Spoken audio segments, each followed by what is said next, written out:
Moulanja, non, Mbara, non, oui, bien, Moulanja, comme pasteur, Henri Papa, non, Henri Papa, voilà, oui, Henri Papa. Henri Papa va consacrer pasteur. Oui, va consacrer pasteur, en présence, il y a apôtre Roland Daloa. Udi kai ulondalu ngani bantu babi. Udi kai wi manamushi labia chi moem. Ne benji ba maluma binu di muke. Pour découvrir makambo eza na kati ya Bible. To sala ke to lobaki na ba émission passé que non eza différence na monto asali théologie na monto asa inspiré to asa un homme appelé par Dieu. Lelo bananzambe d'abord tokolobela kosambela nous prions pieni na kati ya ngomba na biso lingomba na biso tout là takaba sapato tomba wana ba sapato mais na kati ya temple place to sambelaka so sambelaka pieni. Au début nous avons vu que non à la tinzambala jusqu'au temps et comme moment ya komata na cher moment ya côté ya batu alors ta sunzambala te c'est que nzambala ngo isa bon balata ngo pour na complaisance balata ngo pourquoi c'est ouais répondre un peu na monaki ba vidéo ba photo mo boya ser na déjà to monaki ser na biso a bénir mariage to tanga d'abord découvrir ce que place azala qui on est ce que azala qui vraiment conforme na ndinga ta bénir mariage puisque et un comportement ngo to tanga non balobi bien que non il faut moi si mutu na ezala couvert est-ce que frère ser na descend on tali photo na zaki mutu na zaki couvert te ezaki na meshu kina ya ko kanga bien atele mpe atomboli maboko. Et puis frère on a fandi na ce qui trop nga ke c'est frère on a bénir mariage il faut là tout n'attaque dans moment où frère papa na biso pasteur na biso atom stand on va à ça la mariage que zaki moi c'est bénir qui mariage na e mais zaki mobali mutu aki ko pambola mariage na e donc moi yo frère tout yango to baba to dénoncer ma mususu kete mamba bongo temps mon on ne faut pas accepter puisque toi dans quatre église non plus.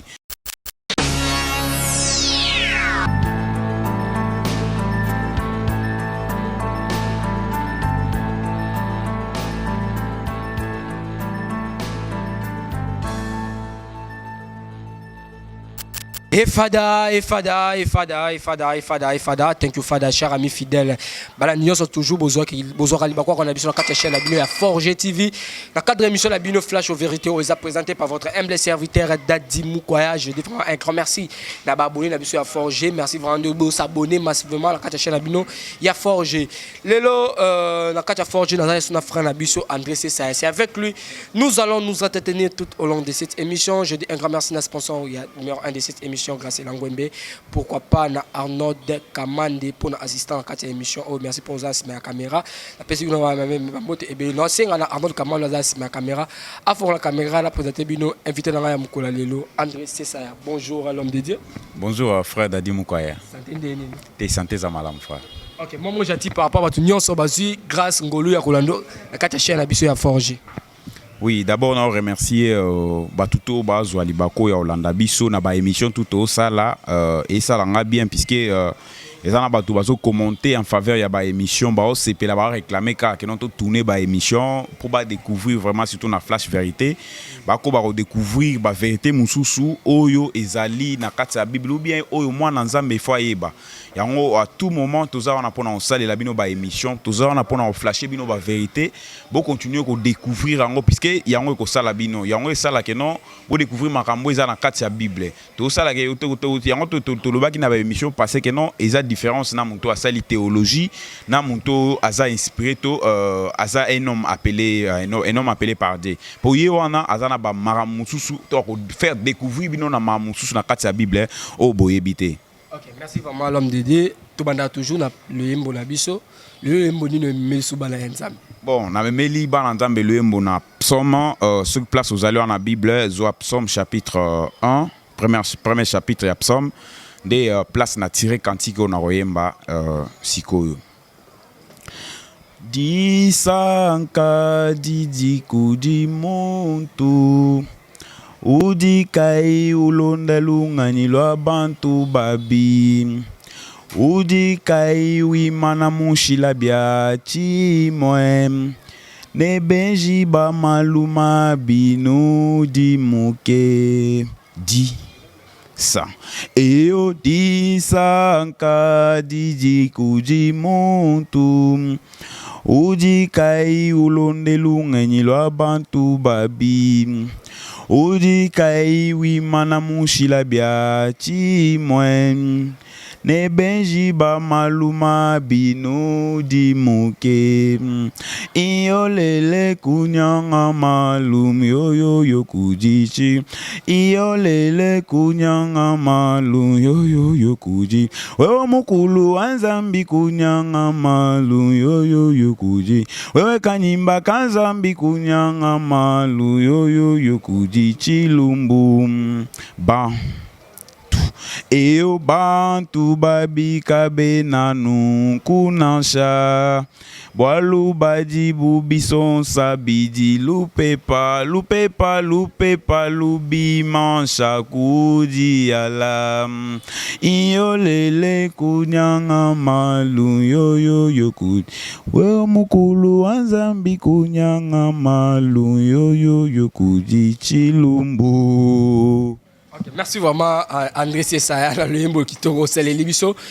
Lelo thème ya lelo sujet ya lelo limbo la biso nzembo ucho yemba ezani ni pitoko na sujet memeli biso na mukolo lelo. Ouais, ya on a lobby nzembo na ucho yemba na tirango na mukanda ya psaume place aux ali sokosi psaume chapitre 1 balobi voici l'homme erré. Il n'écoute pas les conseils des gens mauvais. Il ne suit pas l'exemple de ceux qui font les mal. Il ne s'assoit pas avec les moqueurs. Donc, il y a un monde qui est donc. Expliquez bien, donc la joie de ne balobi que non kozala, nous toi que c'est ça, nous toi qu'on va conseiller à batuma bête, nous toi l'andara par exemple à batuma bête. Donc, au contraire, il aime l'enseignement du Seigneur et les réduit jour et nuit dans son cœur. Donc, soko tangi na pêche psaume chapitre 1, au tangi tina suka, ne place natie, place to tirer cantique na biso to choyemba. Ya on a conseillé bananzambe, toko bakoyembe lanzambe, toko bakosa lanzambe, to tika kaka uniquement banzembo ka ya ba love, banzembo kaka ya ba musicien, banzembo tout kaka kenon, ya ngoka otoni saka chombo na yo. Pourtant la Bible au banzembo ezali ba cantique ezali na Bible ko fana na yo wana ozo lukanzambe me yo wana osaka na ba musicien osaka banzembo na bango lalipi o cheko tout téléphone na tolo ba love kaka mais ce qui n'est pas bien. Entre temps on a pour ça que nzamba ça là nzamba ça là on dit tant que ozo ça là 2 mètres puisque nzamba mo wana sali qui était faux ça mutu musala donc ndenge oza côté ba musicien côté nzambe en tout cas c'est un peu difficile que non nzambe a répondre yo na ba préoccupation na to ba besoin na oza na. OK, merci vraiment l'homme dédié André to continue toujours na ba malakisi na yo ba doctrine na yo le losko memeli bisonine lelo bananzambe d'abord tokolobela kosambela nous prions pieni na katangoma na biso lingoma na biso tula takaba sapato tomba wana ba sapato mais na kati ya temple place to sambelaka biso sambelaka pieni na musulman te na mais a différence na lobby non toza biso to ba na c'est bien toza armée chrétienne de Jésus c'est que ceux qui musulman pe basambela pieni c'est que ça ndenge pe ya lolenge na bango to doctrine na bango biso pe to na doctrine na biso pe et puis to ko prouver ngo ce na ba verset biblique ceux qui eza vrai to eza fausse donc ya ngo moni que non ce ko lobby ko comparer na ba musulman te ko comparer ngate puisque bango balata rabo bango la taraboy non ouais bango la tarabanda de même encore mais c'est la BP la tarabanda mbala ndé na loba et puis on a profité de cette occasion kota la qui na c'était avant-hier na monaki ba consacrer nani papa Moulanja pasteur azaki aimbarat non frère azaki frère ceux qui ba consacrer na qui a commis pasteur ce kotali na moment consécration balatsaki nini balatie nzambala non soko tali ngana monaki ba pona zaki na net na yiko mona frère pasteur ou commis pasteur frère non Moulanja non ayembara non oyebi Moulanja awa commis pasteur Henri Papa non Henri Papa voilà oui Henri Papa consacré pasteur ouais ba consacré pasteur na présence il y a apôtre Roland Daloa ouais Natalaki mais balatsaki nzambala. Mais non, c'est ça que je me pose un peu de question que bon.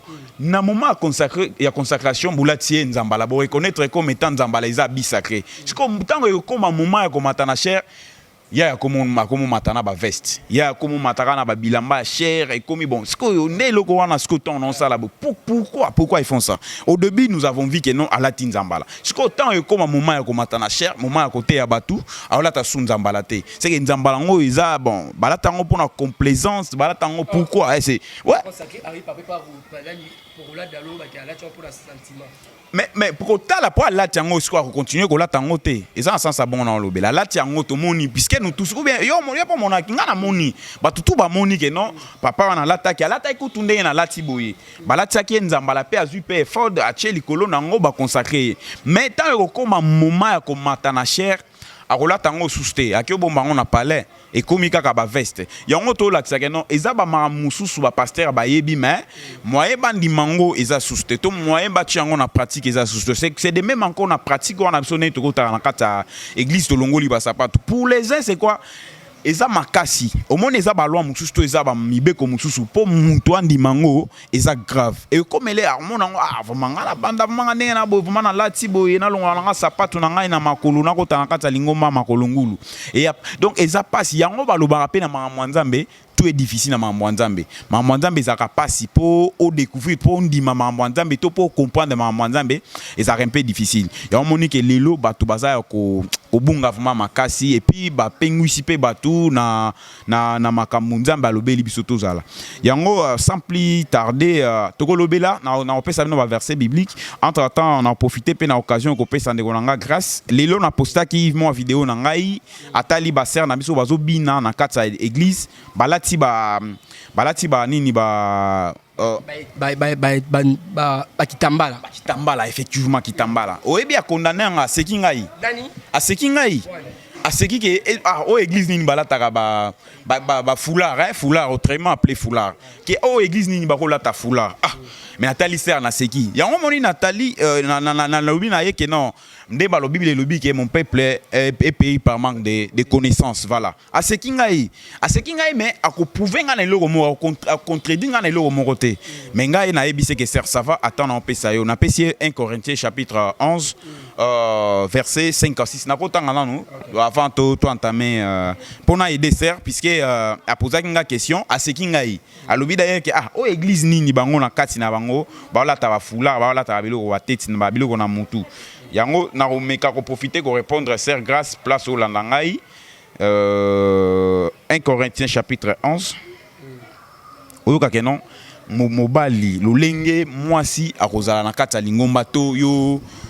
mobali pe mwasi na mobali puisque mobali akola ta foulard na mutu te mobile akolata yango mwasi ba loba pour prophétiser on va profiter de cette occasion aussi pour nous répondre un peu na monaki ba vidéo ba photo mo boya sert na déjà to monaki sert na biso a bénir mariage to kotanga d'abord découvrir ce que place azala qui on est ce que azala qui vraiment conforme na ndenge ata au bénir mariage puisque et y a un comportement yango to kotanga non ba lobi bien que non il faut moi si mutu na ezala couvert est-ce que frère sert na déjà on t'a dit photo na zaki mutu na zaki couvert te ezaki na mesu ki na yako kanga bien atelemi pe atomboli maboko et puis frère wana fandi na seki trop nga ke c'est frère wana va bénir mariage il faut là tout n'attaque dans moment où frère papa na biso pasteur na biso atom stand va asala mariage ce que zaki moi c'est bénir ki mariage na e mais zaki mobali mutu aki ko pambola mariage na e donc moi yo frère tout yango to baba to dénoncer ma mususu kete mamba bongo temps mon on ne faut pas accepter puisque toi na kata église non plus il faut qu'on s'oppose à la mususu lobi non na kondi ma pratique aboité pour ça abomination mon cher et puis ko bala boye obali ndenge obali wana pe au moni ma mususu e comme là nous comportement moi si d'abord avant ça là ou pratiquer ça ou prophétiser à na kata église d'abord comment la femme doit se comporter ou bien comment la femme doit être il y a tout le temps on a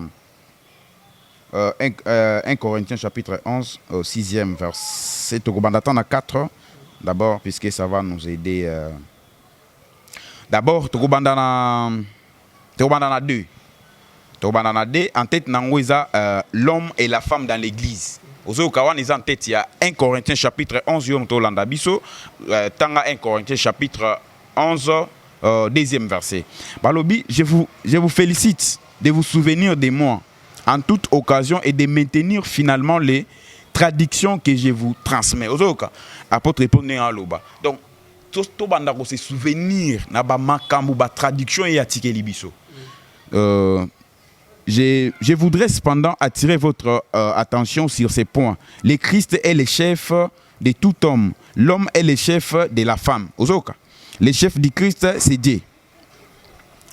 Si donc un homme prie ou prophétise la tête couverte, il outrage son chef. Ozoka. Balobi awa mobali soki ulati mutu couvrir mutu na yo na elamba yebake osala outrage na nzambe. Mwana balobi nani mobali. Soko prophétiser, soko zo prophétiser.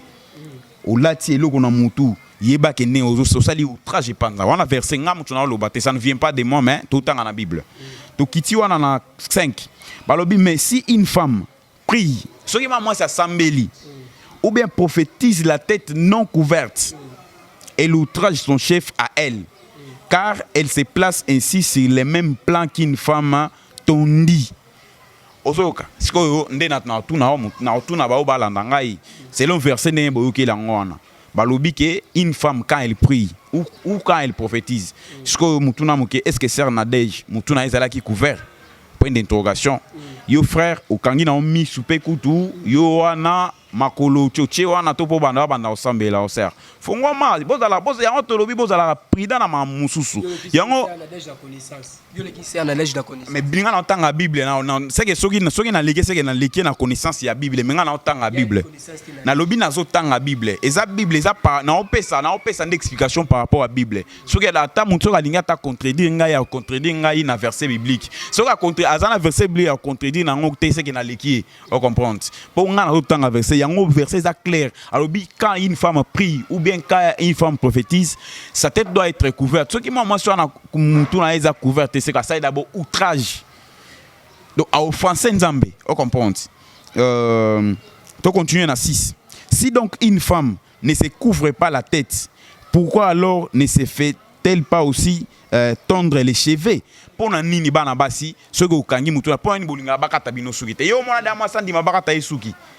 C'est rare, hein? Et ça un peu bakara pour moi si andi ma bakata e ba cheveux atambo na ngona mutu neti mobali ya coiffe ça un peu bakara ya ngo verset lobela mais il est honte pour qu'une femme d'être tondue ou rasée qu'elle se couvre donc la tête. Donc verset exact les autres conseillers que non moi si il faut normalement à couvrir mutu na ye na kata lingomba tant encore na ba fête na yo c'est si okola tanayo ba mesh na yo coach mais tant aux autres na kata église il faut mutu na yo la couvert. C'est pourquoi biso bana CJ biso tolanda nous sommes biso tozana rai nous sommes dans le chemin sionisme yesu lokola nzela to droit isa droit yango biso tolinga okende gauche droite te marambo to salaka tout ce que nous pratiquons dans notre église et ça biblique nous avons tiré ça dans la Bible yango il faut to obéir na makambo nzambe atikeli biso tango yo zo makambo na yo ya mokili au commissaire on est Nzambe oza totalement à côté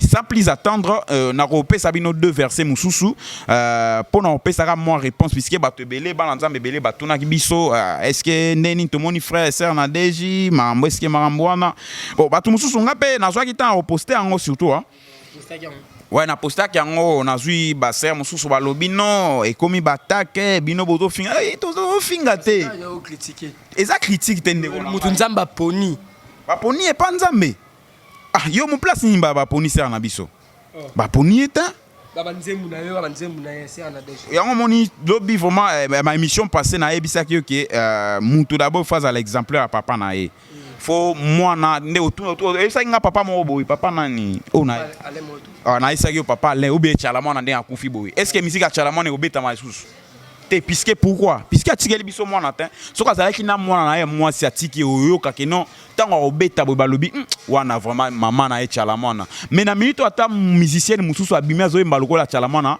batu barondima ete bato ondima chalamona te c'est que dona ezalaki domoko boy démoniaque na robi yango ya domoko démoniaque mais ce que ezalaki que serwana azalaki il fallait normalement botela biso aboti pete moi tiki pe mona te chalamona tika mona te obi mais yango na lobi atiki mona te yango ata yango dona ye moyen to valoriser ngo ezate puisque za domoko boy na robi yango domoko boy fondé to fabriqué. Yango na autant il a bien deux versets bibliques pour nous payer sa réponse na bateau baloba qui non pour na nini.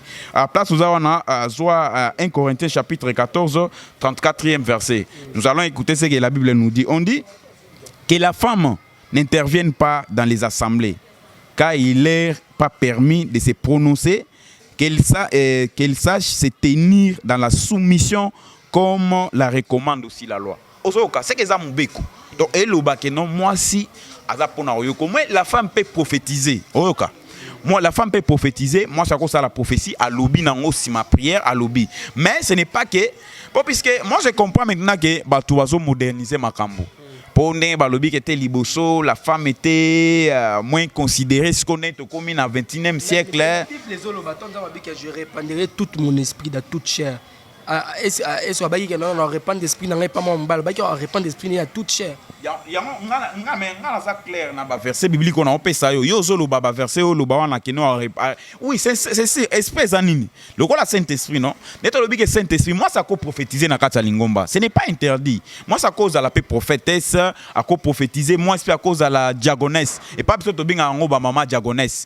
Ba diagonesse wana baza wana pona au concert baninga pona ko orienter batu na ba marambo ba osala. Oui, moi si bazana ba fonction na kata lingomba ko sala mais ce n'est pas que moi si moi si abandako te ya liboso ya mibali non plus ou bien abandako imposer maboko na liboso ya mibali. Nous dans le deuxième verset, nous dans 1 Timothée chapitre 2 verset 12. Balobi, je ne permets pas à une femme d'enseigner en prenant autorité sur l'homme, qu'elle garde plutôt une attitude paisible. Talasko net c'est eloko talanet c'est eloko tanet c'est eloko sera posaki. Balobi bien en verset oyo, je ne permets pas à une femme d'enseigner en prenant autorité sur l'homme, qu'elle garde plutôt une attitude. Ce tali sert déjà à qui autorité sur viona o bafukama ki wana. Oh basambela ki wana c'est que sert à boto déjà qui autorité puisque moi sinde il fallait mobali inde face à la likolo ya moi mais ce tali sert à boto la qui autorité et pas ya vieux mobali wana. Yango tolobi ce ne sont pas du tout des très bonnes pratiques. Tozo condamné mais bisous to pouvoir en la Bible. Sans plus tarder, tu redécouvrir ce qu'on a dans verset biblique au ezolobela prier pieds nus. Pourquoi nous prions pieds nus? Nous avons trois références bibliques pour que nous découvrir que non pourquoi chez nous ce qu'on pas biso à toza président de la République. Tu vas te conformer na balwa na biso. Faut l'on papa poko ta l'on la sapato na yo. Donc c'est notre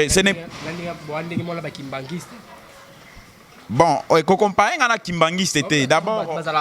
Moi je crois y a on peut sa comparaison c'est y a on a sûr clair que pas biso peut to marcher te mais to sambela rapieni na kati ya lingomba. On comprend. Donc on compare à Batumoko Boypo, dans l'émission passée, je t'avais dit que non, Bato qui m'a deux fois chez eux, Baboya Yesoan, Bandi Maraye Souté. Bon, est-ce qu'on va comparer à Bango, ou comparer l'église Nabisona à Bango, ce n'est pas du tout un peu bien. Tout le Belakana Makamo Biso Toloba. Sans plus tarder, tout autant à Mukanda ya Josué, tout autant à Mukanda, prophète Josué. Chapitre 5. Chapitre 5, Kotanga juste 14e verset na 15. Rapidement. Ouais. 14, Alobi répondit l'homme. Je suis le chef de l'armée de l'Éternel. Je viens maintenant. Alors Josué se prosternant, les visages contre terre, et dit, Seigneur, je suis ton serviteur.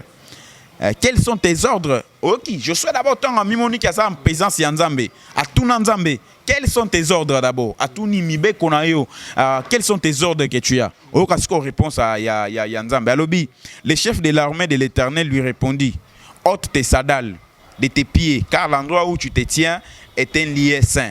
Josué obéit. Donc, je souhaite d'abord en écoutant la présence en Zambé à tout Nzambe. Ah, Seigneur, quels sont tes ordres? Nzambe pas ébissé que non. Bah, ordre n'a ébissé que non. Aïssé que ôte tes sandales, place aux alliés. C'est de même encore autant à Moïse tant en écoutant Nzambe. Ozoa Mukanda, Exode chapitre 3. Ouais, n'a pas ça en battant. Ouais. Exode chapitre 3, autant à Tokotanga na quatrième na cinquième. L'Éternel vit Moïse faisant un tour pour aller voir et l'appela du milieu des buissons. Moïse, Moïse, je suis là, répondit Moïse. Moïse. Dieu lui dit, n'approche pas d'ici, enlève tes sandales, car le lieu où tu te tiens est un lien sacré. Wananzambe abengi Moïse, Moïse, andimi, nzambe nangai. Aïe sika ozali, c'est un lien saint. Ôte tes sandales, à Longoli. Wana deuxième référence. Pour la troisième référence, biblique qu'on appelle Sabino. On appelle Sabino na Mukanda, il y a Actes des Apôtres, chapitre 7, verset 33. Verset 33. Et lobby, Actes des Apôtres, chapitre 7, verset 33. Seigneur lui dit, ôte tes sandales, car l'endroit où tu te tiens est un lien saint.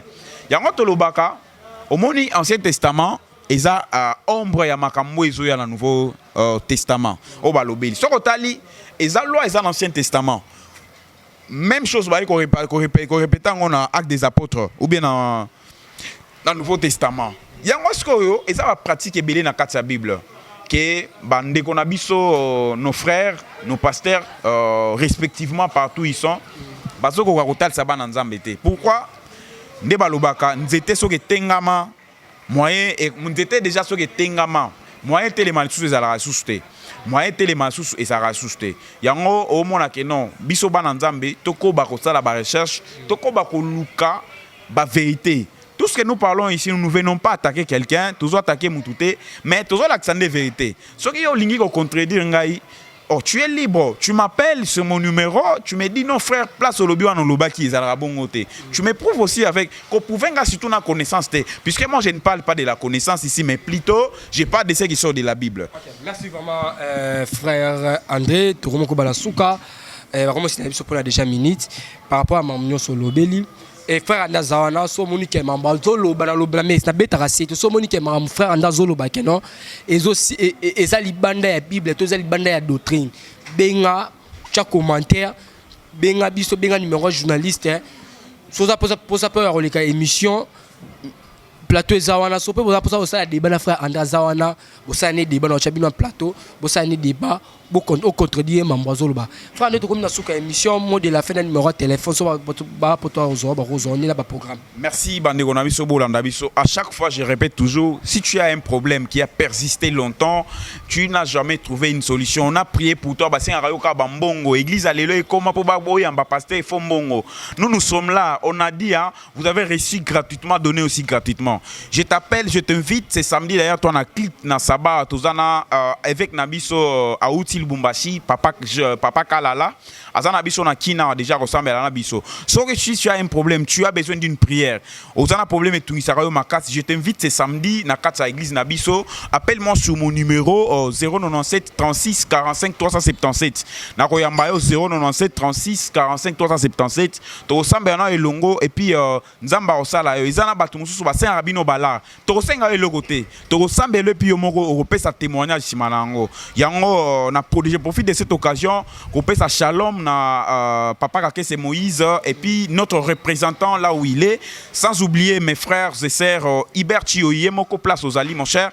Je t'invite ce samedi Bamasanangai sans oublier Gabi na Bengibino Gabi Kamono na Bengibino na samedi boya vraiment venez nombreux Adassa oui na Pesibino Bambote Belé place Bozali sans oublier Béni na pesi mbote wanaza chef na biso na pesi bino bambote belé c'est samedi ne manquez pas boya to sambe na bino elongo nzambe osala la biso minene. Nous sommes là tous en encelé na pesa les mêmes toujours sur les mêmes adresses tous en encelé quartier Talangai sur l'avenue Makayabu numéro 4 na pesi bino rendez-vous tokutana prochainement. Ciao. Voilà, chers amis fidèles, nous sommes arrivés à la fin de notre émission. Je dis un grand merci à abonné à Bisso, à Forge TV, merci bien à votre caméra, vous abonnez, vous partagez vraiment l'émission. Pourquoi pas la sponsor numéro 1 de cette émission grâce à Langombe. Dès toujours le Balasouka émission, Bafra, Bachala, Vitamine Collé. On se retrouve à la prochaine. Bye bye.